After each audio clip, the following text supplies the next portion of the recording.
또 그를 위하여 곡식 다발에서 조금씩 뽑아버려서 그에게 줍게 하고 꾸짖지 말라 하니라.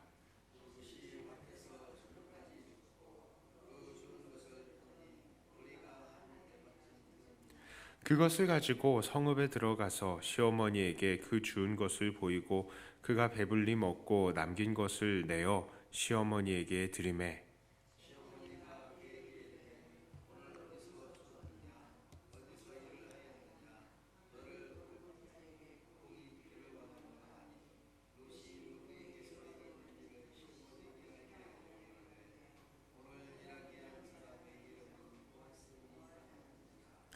나오미가 자기 며느리에게 이르되 그가 여호와로부터 복 받기를 원하노라.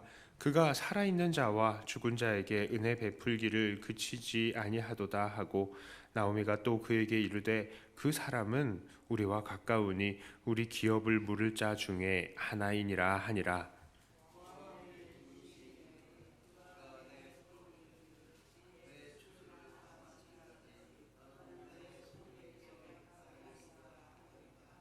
나오미가 며느리 룻에게 이르되 내 딸아, 너는 그의 소녀들과 함께 나가고 다른 밭에서 사람을 만나지 아니하는 것이 좋으니라 하는지라.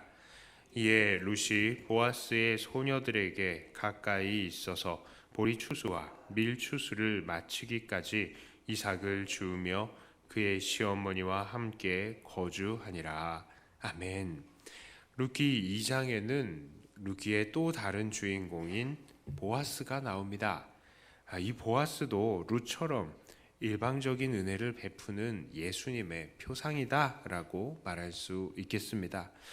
여기 보아스는 누구입니까? 이 엘리멜렉의 근족입니다. 그리고 이 엘리멜렉의 기업 물을 사람 중에 하나라 이렇게 말을 합니다.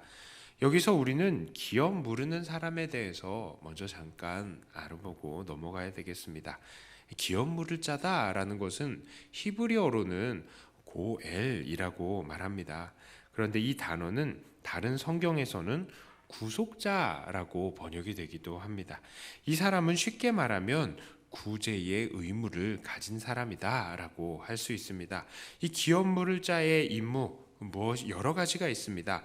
이 첫 번째는 해방자의 임무입니다. 가난한 형제가 빚 때문에 종으로 팔려가게 되었을 때에 그 빚을 갚아줌으로써 그의 종의 굴레를 벗어나 해방시켜 주는 이 해방자의 역할이 있습니다. 두 번째는 빚을 갚아주는 자입니다. 이 형제가 자기 자신의 토지를 팔았을 경우에 그 값을 대신 치루어 줌으로써 그 토지를 다시 사주는 거예요. 그래서 그 토지에서 계속 농사짓고 먹고 살 수 있게 해주는 것이죠. 세 번째는 죄의 책임자입니다. 기업 물으는 자가 형제가 죄를 지었을 경우에 그 형제의 죄값을 대신 물을 수 있는 그런 의무가 있는 것입니다. 그리고 네 번째로는 피해 보복자입니다. 이건 또 여러분들 잘 알고 계시죠? 친족 중에 한 사람이 누군가에게 살해가 되었을 경우에 그 기업 물을 자가 그 사람에게 이 피해 보복을 했어야 됐습니다. 그리고 다섯 번째는요, 이 기업 물려받을 자를 태어나게 해주는 사람입니다. 자, 이것도 이 고엘 제도의 가장 중요한 하나의 임무입니다. 이미 앞서 나왔던 것처럼 형제가 만약에 자식이 없이 죽었을 경우에 가까운 형제 순으로 이 남겨진 미망인과 결혼을 하여서 이 미망인으로 아이가 태어날 수 있게 해주는 것입니다. 그래서 그 아이에게 죽은 형제의 몫의 땅을 유산으로 물려지게 하는 것이죠. 만약에 그렇게 하지 않으면 그 땅은 형제들 중에 하나로 흡수가 되는 건데요. 그렇게 하지 말고 그 땅이 형제의 이름으로 물려질 수 있게 하라라는 것이 하나님의 뜻이었습니다. 자, 사실 이 기업 물을 자의 제도야말로 우리의 진정한 기업 물을 자이신 예수님을 미리 가르치시기 위한 제도인 것입니다. 예수님이야말로 영육간에 가난한 우리들의 기업 물을 자가 되어주셔서 우리에게 그 피를 값으로 주시고 우리를 죄악의 권세에서부터 우리를 사셨습니다. 그리고 우리에게 하늘나라를 영원한 기업으로 물러 주신 것입니다.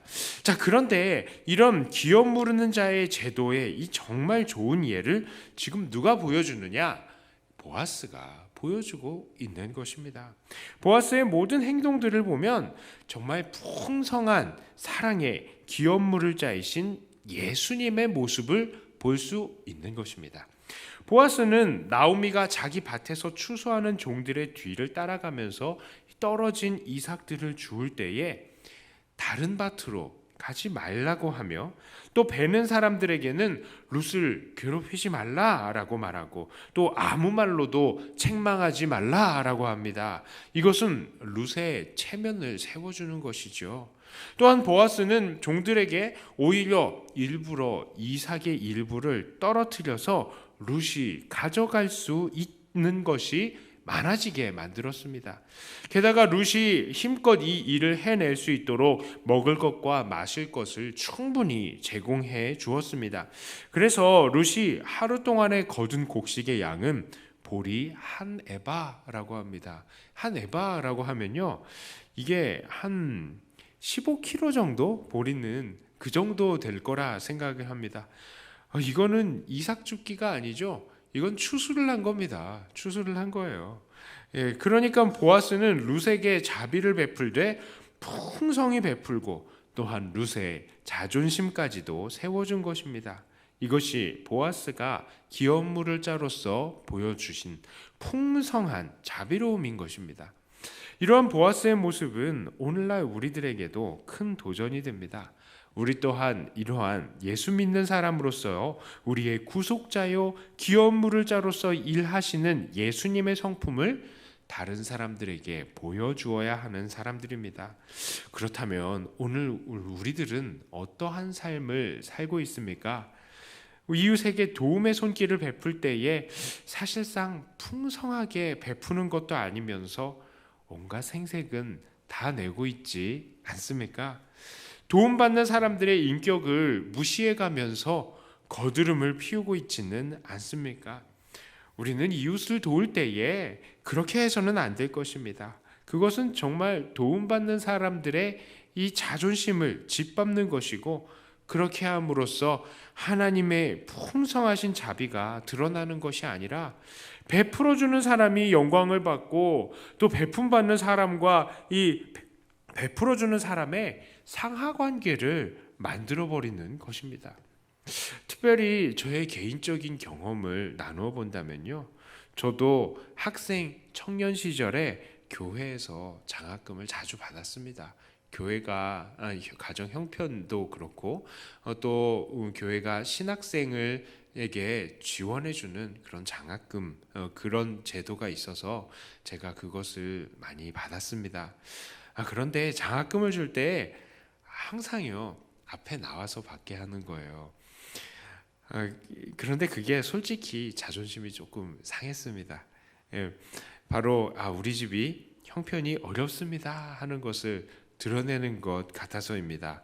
물론 가난한 것은 부끄러운 것이 아닙니다. 하지만 어린 나이에는 그것이 해결하기가 쉬운 문제는 아니었습니다. 그래서 앞에 나가기가 좀 부끄러웠습니다.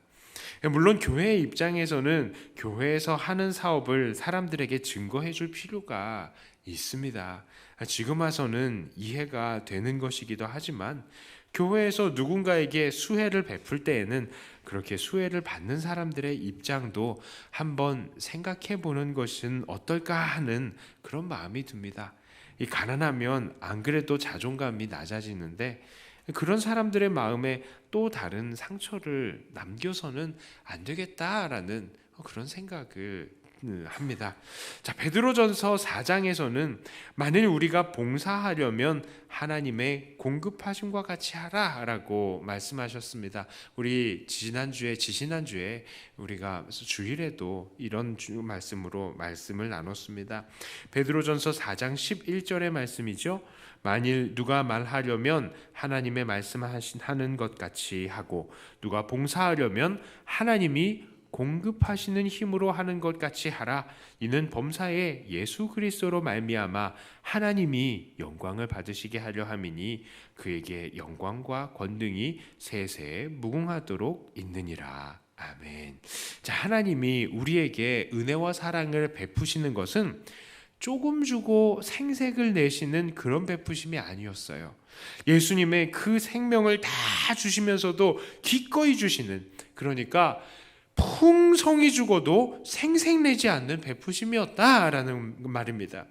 그러니까 우리가 이웃에게 이 사랑을 베풀 때에는 어떻게 베풀어야죠? 바로 이렇게 베풀어야 되는 겁니다. 보아스가 예수님께서 우리에게 그렇게 하셨던 것처럼 풍성히 베풀고도 생색내지 않는 그런 베품을 보여야 한다는 것이죠. 이제 말씀을 마치려고 합니다. 오늘 룻과 나오미는 기업물을 짜인 보아스를 통해서 풍성한 은혜를 받았습니다. 우리도 이러한 보아스처럼 우리의 형제들에게 이렇게 행해야 할 것입니다. 이웃을 도와도 하나님께서 도와주는 것처럼 풍성하게 도우면서도 아무런 생색을 내지 않는, 그래서 오직 하나님의 풍성한 사랑만 드러나며 또 하나님만 영광을 받으시게 하는 그런 저와 여러분들이 되어야 하겠습니다. 우리가 이웃을 도와야 돼요. 정말 도와야 돼요. 그리고 그들의 마음까지도 만져야 됩니다. 그들에게 베푸시되 풍성히 베풀고 생색내지 않으시고 이것을 통해서 오직 하나님께만 영광을 돌리시는 저와 여러분들, 예수님의 증인들이 다 되시기를 주님의 이름으로 축복합니다. 기도합니다. 하나님 아버지, 감사합니다. 이 보아스가 보여준 이 예수님의 사랑, 이것이 우리에게 오늘날에도 큰 도전이 됩니다. 우리들도 예수님의 그 사랑을 다른 사람들에게 보여야 할 것인데 이웃에게 베풀되 정말 풍성히 베풀고 생색내지 않는 우리들이 되게 해주시옵소서.